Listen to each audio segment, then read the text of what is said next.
Fets dels Apòstols, capítol 21, versets del 1 al 9. Cap a Jerusalem i Cesarea.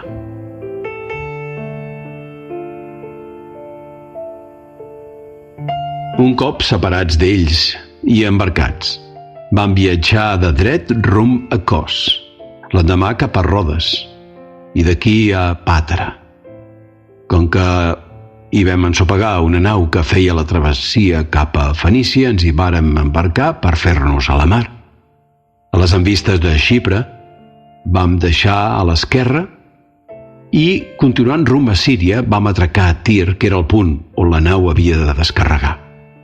Vam prolongar-hi la nostra estada una setmana, en atenció als deixebles que hi vam trobar, els quals, per cert, inspirats per l'Esperit Sant, deien a Pau que no pugés a Jerusalem. Quan se'ns van acabar aquells dies i ja estàvem per marxar, ens van acompanyar tots, amb les mullers i els fills, fins a fora la ciutat.